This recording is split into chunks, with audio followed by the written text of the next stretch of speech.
ये रास्ता बहुत खतरनाक है, हमें लौट जाना चाहिए। गिरनार ये सिर्फ एक नाम नहीं, ये एक जीता जागता स्पंदन करता हुआ इतिहास है।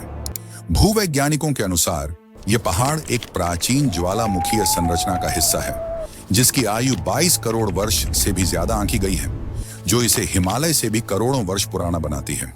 यह सौराष्ट्र के मैदानी इलाके में अचानक आसमान की ओर उठता है, जो इसे अपने आसपास की जमीन से बिल्कुल अलग और रहस्यमय बनाता है। जरा सोचिए, यह पहाड़ तब भी यहीं खड़ा था जब धरती का नक्शा आज जैसा बिल्कुल नहीं था और महाद्वीप अपनी जगह बदल रहे थे। इसीलिए इसे पर्वतों का पितामह कहना कोई अतिशयोक्ति नहीं है, लेकिन इसकी प्राचीनता ही इसका इकलौता परिचय नहीं है। गिरनार हिंदू और जैन धर्म के लिए एक महापवित्र संगम है।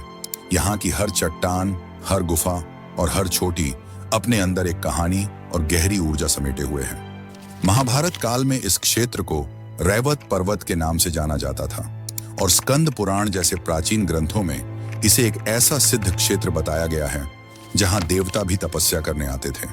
ये वो जमीन है जहां आस्था को किसी सबूत की जरूरत नहीं पड़ती, क्योंकि यहाँ होने वाले अनुभव ही सबसे बड़ा सबूत बन जाते हैं। तो चलिए हमारे साथ इस रहस्यमयी यात्रा की पहली सीढ़ी पर कदम रखिए। गिरनार की चढ़ाई शुरू करने से पहले ही यह पहाड़ आपको हजारों साल पीछे खींच लेता है। जूनागढ़ शहर की तलहटी में एक विशाल चट्टान है, जिस पर इतिहास के 3 महान अध्याय लिखे हुए हैं, जो इस जगह की सामरिक और सांस्कृतिक अहमियत को साबित करते हैं। यह गिरनार का दरवाजा है और यहीं हमारा पहला रहस्य छिपा है। इस चट्टान पर सबसे पहले नजर पड़ती है मौर्य सम्राट अशोक के शिलालेखों पर। सोचिए, लगभग 250 ईसा पूर्व जब कलिंग युद्ध के रक्तपात के बाद सम्राट अशोक का हृदय परिवर्तन हुआ, तो उन्होंने अपने नैतिक और शांतिपूर्ण जीवन के संदेश को पूरे साम्राज्य में फैलाने के लिए चट्टानों पर लेख खुदवाए। उन्हीं में से एक आज भी यहाँ प्राकृत भाषा और ब्राह्मी लिपि में मौजूद है, जिसमें लिखे 14 आदेश हमें एक ऐसे शासक की कहानी सुनाते हैं जिसने तलवार छोड़कर शांति और दया का रास्ता चुना था। लेकिन कहानी यहीं खत्म नहीं होती। इसी चट्टान पर करीब 400 साल बाद शक राजा रुद्रदामन प्रथम ने अपनी विजय गाथा लिखवाई। सन 150 ईस्वी का यह लेख विशुद्ध संस्कृत भाषा में लिखे गए सबसे पुराने और सबसे महत्वपूर्ण शिलालेखों में से एक माना जाता है।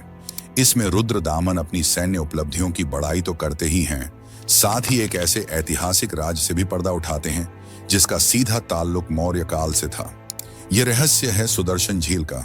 रुद्रदामन के लेख से यह प्रमाणित होता है कि इस विशाल और खूबसूरत झील का निर्माण सबसे पहले सम्राट चंद्रगुप्त मौर्य के गवर्नर पुष्यगुप्त वैश्य ने करवाया था।